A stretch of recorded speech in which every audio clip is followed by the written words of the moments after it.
If you enjoy what we do, please support the channel by giving the video a like.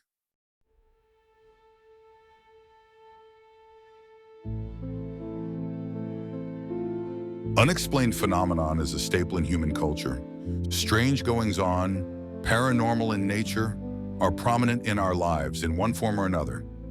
You may not think about them all that often, but there's always a piece in the news or a crazy story from a friend or passerby that makes you recall such strangeness. No matter how many times you forget about the subject, there will always be a moment that drags the notion back to the surface of your memory. For several years, I had forgotten all about the monster living in my mom's pantry. I had forgotten all about it, that is, until now. I was 10 years old when I first became aware of the monster's presence. It was a normal evening at home. My mother and I awaited my father's arrival, and I helped her out with dinner preparations. I look back on these memories fondly. I loved cooking with my mom and was overjoyed whenever my father came home from work. I had what some would consider a picture-perfect childhood, save for one peculiarity. The thing that resided in the pantry would audibly reveal itself that very night. While cutting up vegetables for my mom's famous beef barley soup, I heard a scratching at the pantry door. Startled, I jumped, nearly cutting off one of my fingers in the process. My mom looked over at the pantry, then to me with a concerned smile. I looked to her for answers, utterly baffled by the noise. There it goes again, scratching at the pantry door. "What is it, Mom?" I asked. "I'm not too sure, sweetie, but it's been here ever since we moved in. Sometimes it scratches at the door, other times it will knock food off the pantry shelves. Some nights it doesn't make a sound at all." There was no comfort derived from her explanation. I was still frightened, and my mother noticed this. "It's nothing to be scared of, honey." "Is it something bad?" I asked. "No, of course not." Just then, the scratching recommenced. I jumped a second time. My mother then walked over to the pantry door. "Here, look." She opened it up as the scratching continued. Once the door was completely ajar, the sound ceased. "See, sweetie, there's nothing to be worried about."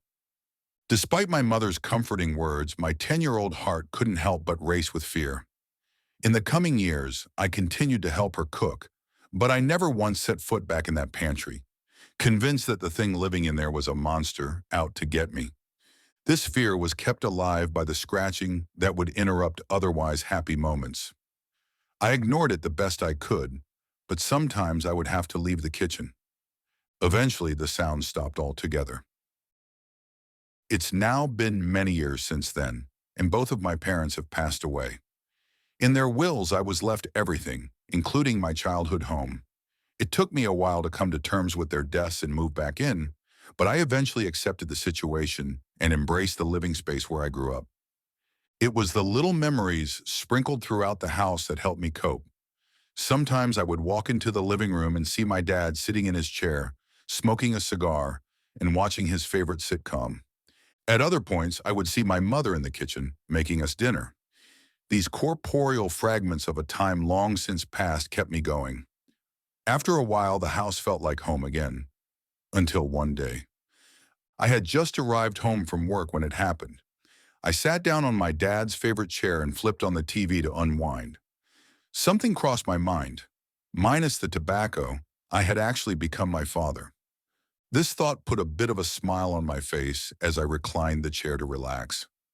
Relaxation never came, though, as an all-too-familiar scratching sound emanated from the nearby pantry.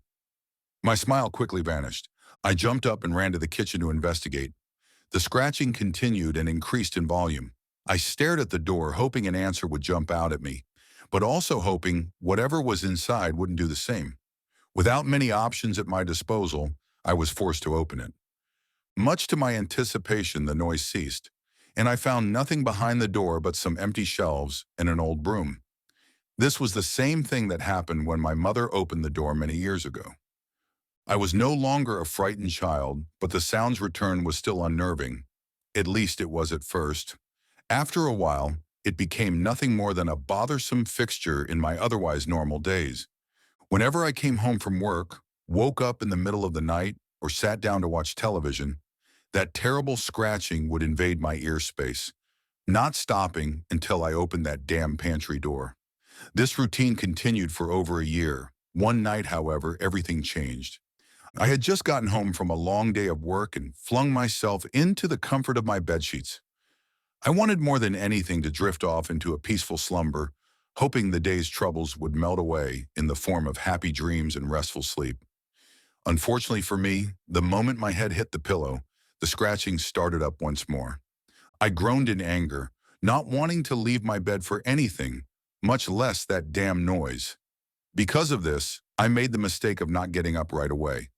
I hit my internal snooze button and allowed myself to drift off for a few moments. When I came to, something was amiss. I didn't notice it at first, but the unsettling silence made way for a startling revelation. The scratching had stopped. How strange. It's never stopped on its own before. Perplexed, I jumped out of bed and ventured downstairs to investigate. What I saw upon entering the kitchen alarmed me. The pantry door was wide open. That can't be. It was definitely closed when I got home earlier. Turning the light on only revealed the usual empty shelves. It wasn't until my hand met the wood of the door that I noticed something unusual. Embedded in the hard oak were deep gashes, claw marks that covered the entire bottom half of the door. Those weren't there before. What the hell is going on? My childhood was beginning to catch up with me. Memories of the pantry came bursting through the floodgates. The scratches, the nightmares, the fear. But I wasn't a child this time, and I wasn't going to let a little superstition get the better of me. It was just a raccoon or a large rat, that's all. At least, that's what I told myself. I scoured the house for nearly an hour, ignoring my fast-beating heart the whole time. Whatever escaped from the pantry was nowhere to be found. As I stepped back into the kitchen to close the door and call it a night, something stopped me in my tracks. A shadowy figure raced across my field of vision and into the pantry. Crack! The pantry door shut on its own, shaking the walls around it. A bone-chilling vibration reverberated throughout the entire house in an instant, and was then followed by an eerily dead silence. My heart sank to my bowels. I was officially rattled. Running on pure instinct, I grabbed the heaviest things I could find and piled them in front of the door, including my dad's old chair. Once satisfied with my blockade, I raced upstairs, locked my bedroom door, and jumped underneath the sheets.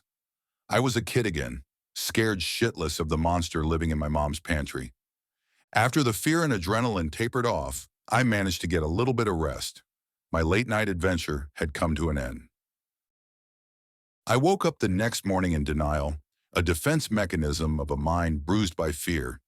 Pretending nothing happened the previous night, I went about my morning routine as normal. After breakfast, I was able to walk right past the pile of crap in front of the pantry without flinching. I even ignored the scratch marks on my front door as I left for work. Everything was fine. There was no monster, no supernatural entity taking over my home. That was absurd. It was just a raccoon, a very large raccoon. The lies only lasted for so long. Driving away, the terror set back in, sending me into a desperate frenzy of distress and unease. Though distracted by my strange predicament, I managed to make it to work in one piece. Work brought me no solace. All I could think about was what awaited me at home. I was on edge and my boss noticed this. He asked if I needed to leave early and get some rest. I practically shouted the word no at him, begging him to let me stay. I wanted to be away from that house for as long as I could. Though confused by my unorthodox behavior, my boss obliged. I might have been able to stay at work, but I had to clock out eventually. The day went by far too quickly, and before I knew it, I was back home, sitting in my driveway, dreading the thought of opening the front door. Because of this, I sat in my car for a while, attempting to come up with a plan of action. What do I do? Who can I tell? Where will I stay? The questions swirled around my tired mind until I shut my eyes and took a deep breath to relax.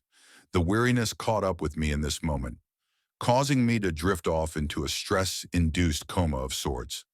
I woke up a few hours later to the terrifying sight of scratch marks on my driver's side window. That was the last straw. "That's it," I proclaimed out loud. I wasn't going to let this thing control my life, and I certainly wasn't going to let it drive me out of my own home. This is where I grew up, where I spent my childhood with my mother and father. They were still with me, the recollections scattered throughout the house reminding me of who they were and the impact they've had on my life. No amount of scratching was going to tear through the memories I had of them. Fed up, I got out of my car, walked up to the house, and swung the front door open. I was greeted with the sound of scratching, but this time it was louder than it had ever been before. As I stormed over to the kitchen, the noise morphed into a thunderous banging at the pantry door, causing the stuff I piled in front of it to move a bit. Whatever was inside really wanted to get out this time. Adrenaline coursed through my veins. My fight-or-flight response was begging me to run, but it was too late. I had already made up my mind. I was going to face this thing head-on and get to the bottom of the mystery. This was my home, after all. It belonged to me and my family, not whatever this thing was. In removing the stack of furniture, the banging continued and grew louder. The kitchen cabinets around me swung open. Various pots and pans fell off the shelves. An earthquake of supernatural proportions filled my home, but I didn't allow it to rattle me. I knew what I had to do. After a moment of mental preparation, I opened the pantry door. There, sitting behind the door, was a dog. It sat there and looked up at me in confusion. I did the same to it. After giving me a once-over, it walked over to me and nuzzled up against my leg. I instinctively reached down and pet it as I would any dog. But this wasn't any dog. After a few minutes of getting to know each other, it walked back into the pantry and vanished before my very eyes. It was a ghost. My fear completely dissipated after that day. I now come home to the sound of scratching and smile. I no longer open the pantry door in fear, but instead to let my new friend out. He walks around the house exploring, just like a normal dog would. He even sits down and watches TV with me from time to time. He is a bit shy, though, vanishing whenever I have company over. Still, he is a good dog, a very good dog. I assume he belonged to one of the many owners of the house, seeing as it had been built long before my parents moved in. I guess he just couldn't let the place go. Neither could I. A few weeks of bonding later, and I realized that I didn't have anything to call him by. I walked over to the little guy and pet him on the back of his neck. That was his favorite spot. I thought about it for a moment and then came up with the perfect name. I will call you Monster.